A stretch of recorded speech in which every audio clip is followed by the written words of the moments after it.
Amados irmãos, a paz do Senhor, aqui Pastor Gedeon Júnior. Vamos continuando Juízes 3. Ontem nós vimos que assim que Otiniel morre, filho de Kenaz, irmão de Caleb, os israelitas tornaram a fazer o que era mal aos olhos do Senhor. Versículo 12. Então o Senhor fortaleceu a Eglon, rei dos Moabitas, contra Israel, porquanto fizeram o que era mal aos olhos do Senhor.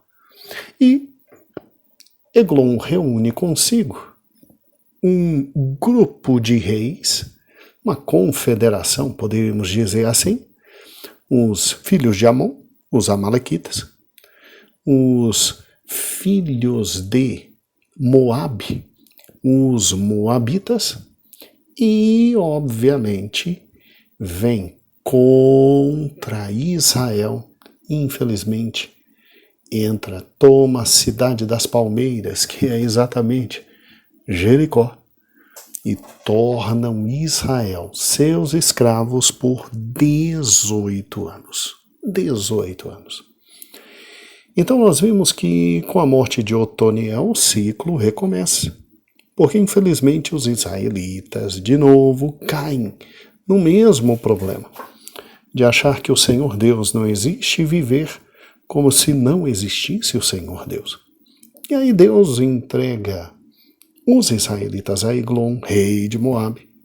Infelizmente, a sujeição a Eglon é muito pior, porque, além dele conquistar Jericó, que foi a primeira cidade conquistada por Josué, infelizmente, os inimigos têm agora um ciclo maior de exploração dos israelitas.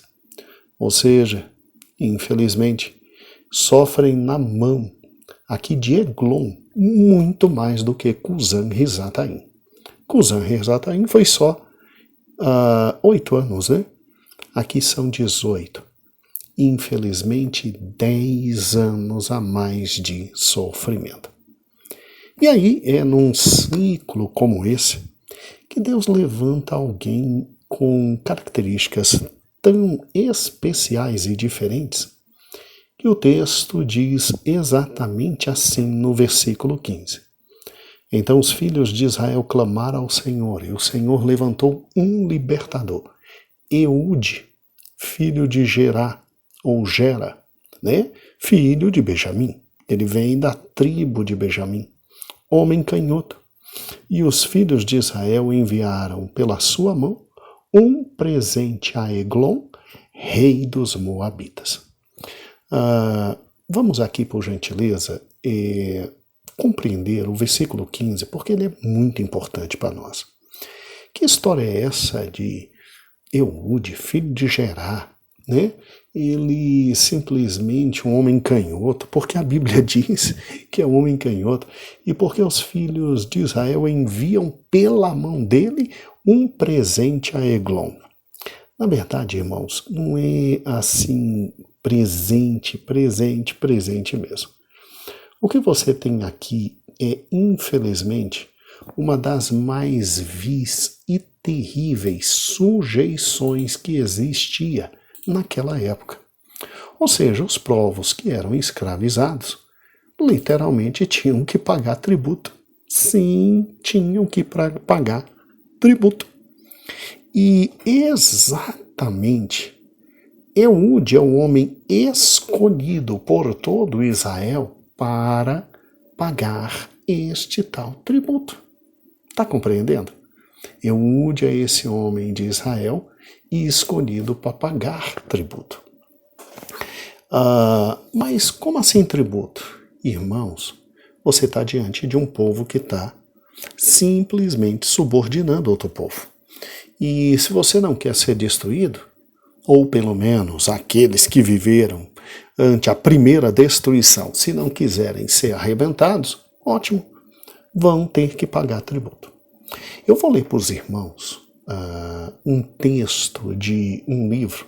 Pastor Eber está colocando, inclusive, a capa dele agora para os irmãos, para que os irmãos vejam como era a sujeição e como era terrível esse sistema de pagamento de impostos. Aqui você tem uma carta de um rei egípcio que envia a um vassalo dele, ou seja, a um rei inferior dominado ali na cidade de Canaã, né? Ali nos termos de Canaã, exigindo um presente que é o tributo. É óbvio que essa carta é escrita num período em que Israel não estava lá. Era a época do grande império egípcio e os egípcios dominavam completamente ali metade de Canaã. A metade de cima quem dominavam eram os hititas. Até que chegou Josué e a galerinha inteira do povo de Deus e botou aquela terra em ordem, né? Ou pelo menos quase em ordem. Mas escute agora, por gentileza. Olha o que o rei egípcio mandou para o seu vassalo. Vamos lá. Em outra carta, o rei egípcio dá sua lista de itens de tributos desejados. Meu Deus, pastor, o povo dominado não podia entregar o que tinha conseguido? Não. Tinha que entregar o que o rei do povo dominador queria. Meu pai. Então vamos de novo. Em outra carta, o rei egípcio dá a sua lista de itens de tributos desejados, que inclui, olha que fera, uma das filhas do rei cananeu. Você pode imaginar isso? Você é rei, vassalo de um rei maior. Aí o rei maior diz o seguinte, diz que quer um bocado de coisa, inclusive uma das suas filhas. Olha os termos da carta. Você deve guardar, aqui é o rei egípcio mandando, você deve guardar o lugar dos parentes onde você está. Prepare sua filha para o rei. Uai, pastor, mas o que o rei do Egito queria com a filha desse rei vassalo? Olha, irmãos, eu acho que não era boa coisa, não. Mas vamos lá. Seu senhor, ó como a carta é prepotente, prepare sua filha para o rei, seu senhor. Porque o rei não quer pegar qualquer uma, né, irmãos? O rei quer pegar a filha do outro rei. E prepare as contribuições. Ele quer 2 escravos de primeira classe. Tá brincando, pastor? Não, tá aí. Você não tá lendo? O Weber colocou para você 2 escravos de primeira classe. Ou seja, o que era um escravo de primeira classe nessa época? Era um escravo que simplesmente falava vários idiomas, tinha capacidade de escrever e tinha capacidade de ensinar. Era escravo de primeira classe. Tá? E, além disso, força física. Né? Além de 2 escravos de primeira classe, prata. Carruagens, cavalos de primeira classe, ou seja, não me manga pangaré, eu não quero pangaré, eu quero manga larga machador, é cavalo de primeira classe. E então deixe o rei, seu senhor, dizer a você, isto é excelente, ou seja, depois que o presente chegar, o rei ainda vai ver para ver se concorda, se não concordar, vai aí e mata todo mundo. Sentiu como é que era? O que você deu como contribuição para o rei acompanhar sua filha? Quer dizer, eu quero agora sua filha e mais uns presentinhos. Gente, como é que um pai vai entregar sua filha só porque outro homem quer? Ótimo, o outro homem é que manda, você está entendendo? Olha o final da carta, de um rei para o outro, e saiba que o rei é forte como o sol no céu. Para as suas tropas e suas carruagens em multidão, tudo vai muito bem. Ou seja, é forte como o céu, e o sol no céu. Se não quiser dar, não tem problema, minhas carruagens vão aí e vão acabar com você. Gente, isso é uma carta verdadeira, de um rei egípcio mandado para um rei vassalo que estava em Canaã. Então, quando a Bíblia diz aqui, no texto bíblico, que simplesmente, versículo 15, os filhos de Israel, né, clamam e Deus levanta Eude, é porque ninguém mais aguentava sofrer na mão de Eglon, que simplesmente vivia recebendo, porque é óbvio que ele antes, a Bíblia não diz, mas ele antes mandava cartas para Israel, dizendo tudo o que queria, e os filhos de Israel tinham que enviar pela mão de alguém de lá, presente a Eglon. Tinham que sair literalmente de onde estava até Moabe e levar para Eglon presentes que com certeza ele exigia através de cartas. Através de cartas. E aí quem é que eles enviam? Bem, sentiu a situação como era? Né? Sentiu? Eles enviam Eude, justamente o homem que Deus levantou em razão do clamor. Agora você já imaginou você viver 18 anos sobre o comando, as lascívias, os desejos baixos e vis de um homem como Eglon, né? Porque já já nós vamos ver, segundo o versículo 17, que Eglon era um homem muito gordo.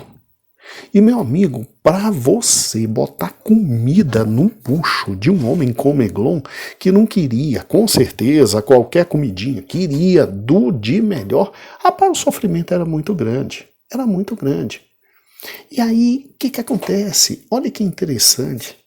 Eles enviam Eude para levar os presentes a Eglon.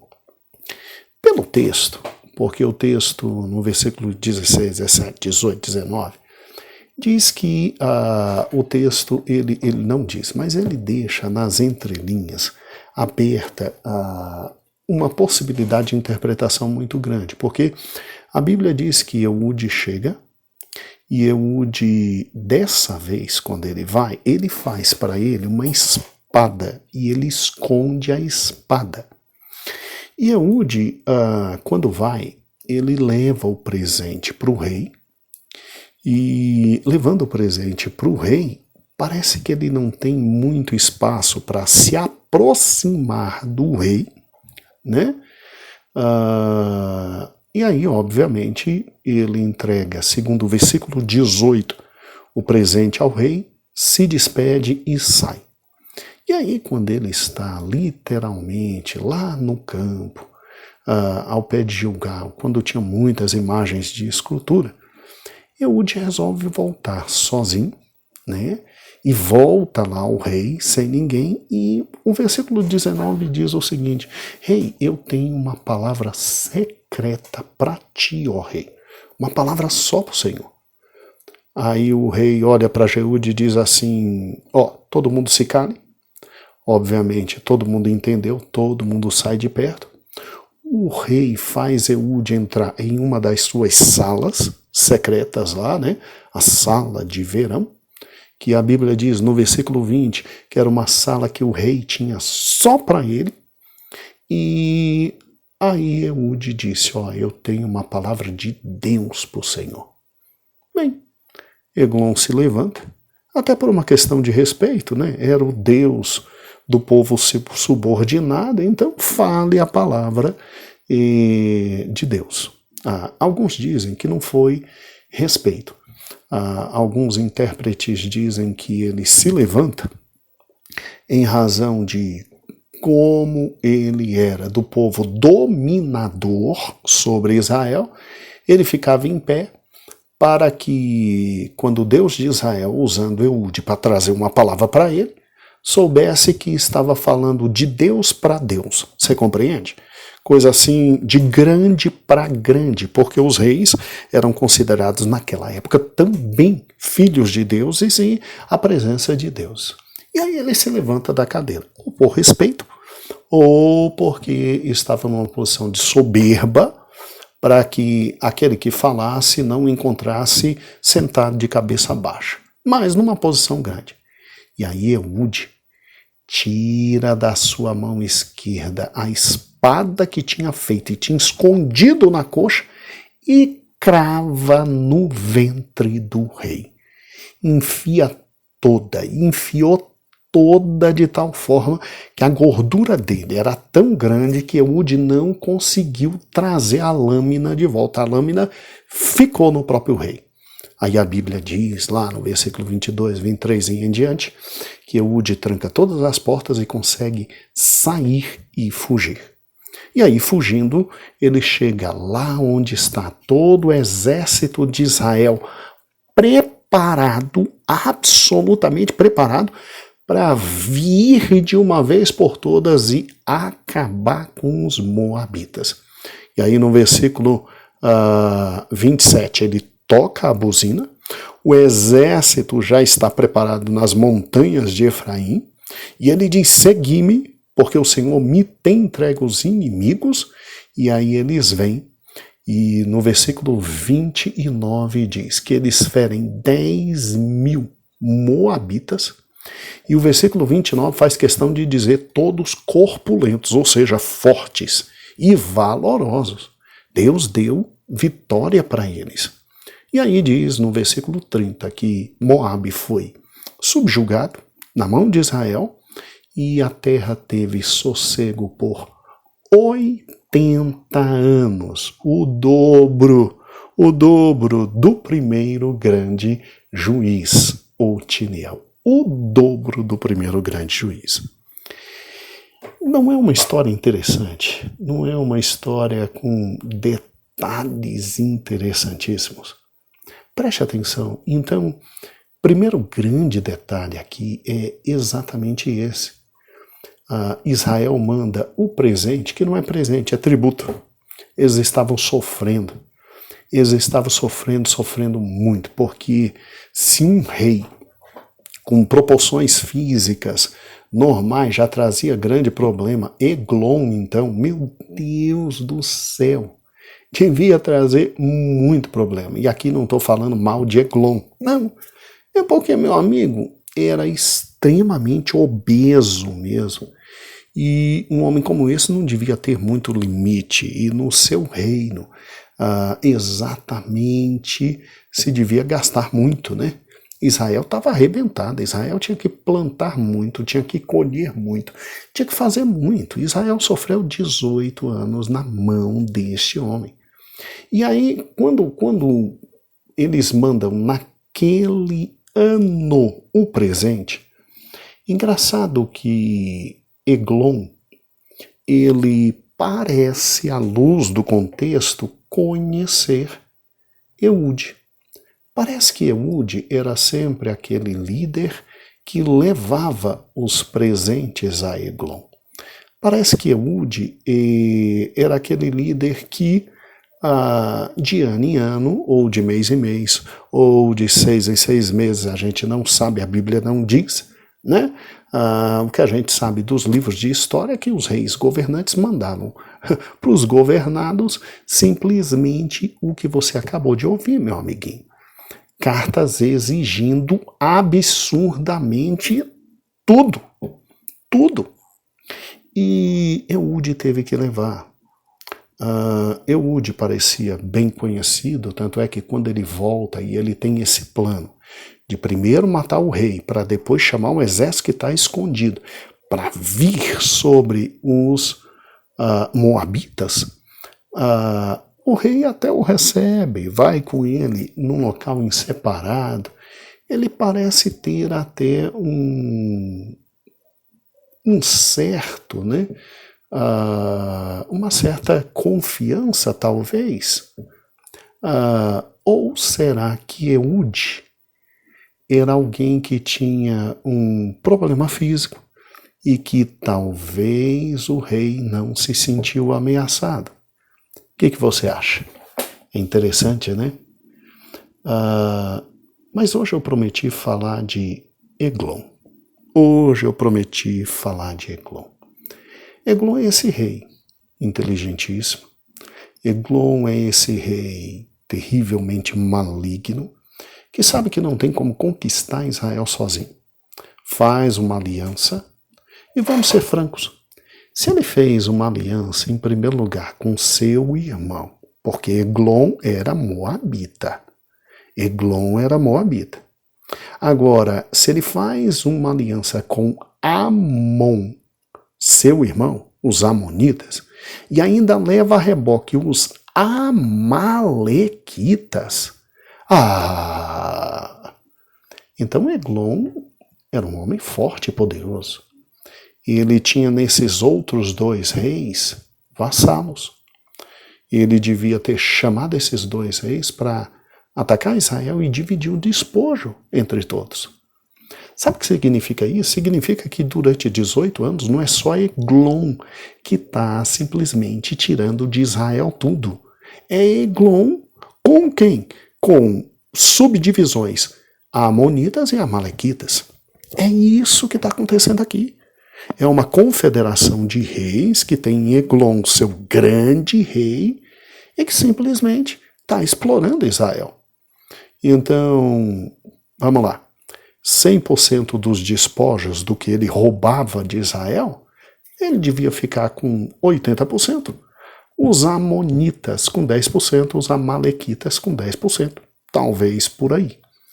Tem uma outra interpretação que diz que Eglon não, era absolutamente guloso e sozinho ficava com 100%, e que Amon também lhe prestava tributos e Amaleque também lhe prestava tributos.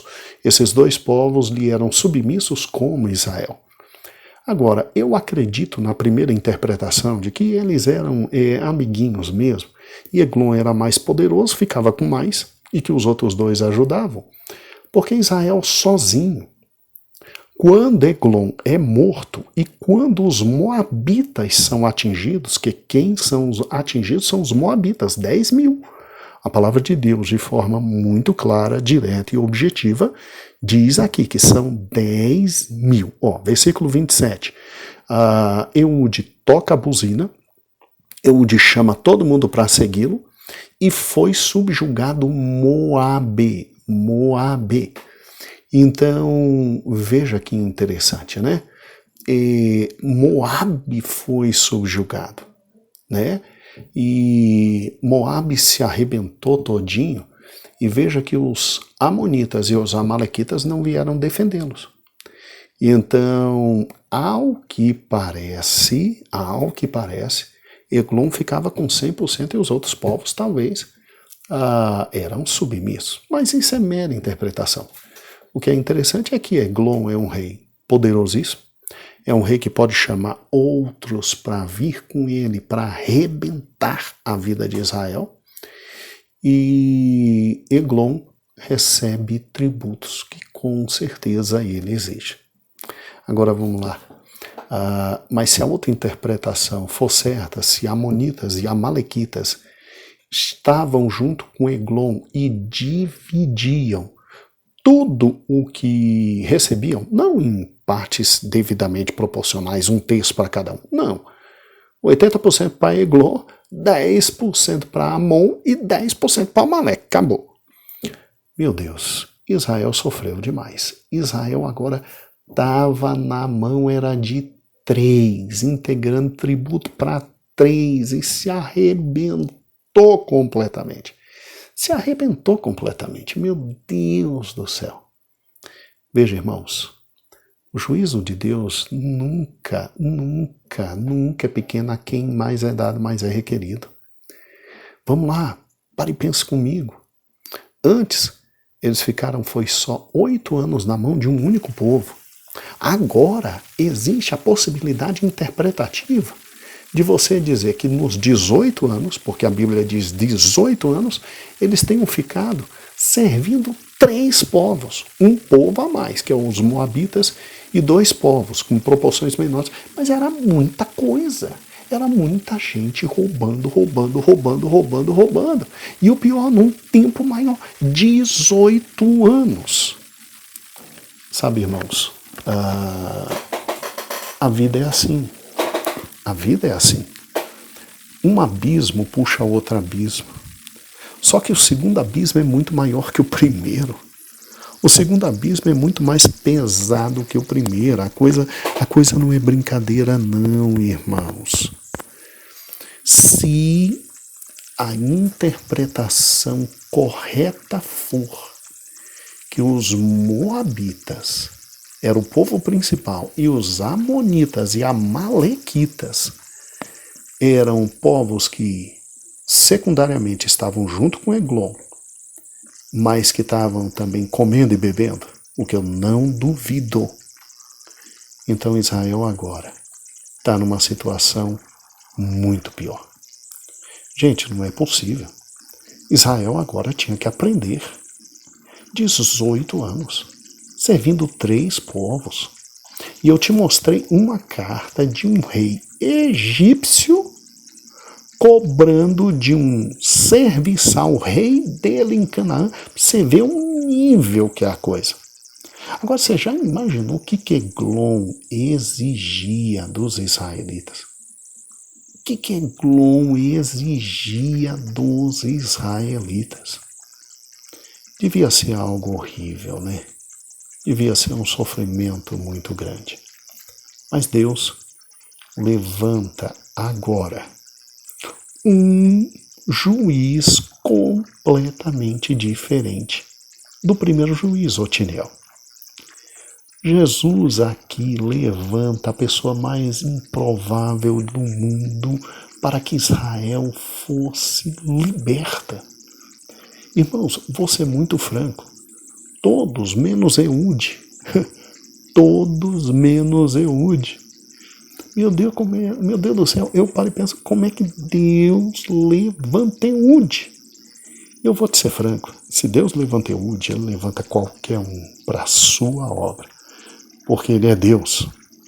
Otiniel não. Otiniel vem de família forte, poderosa, grandiosa, extraordinária.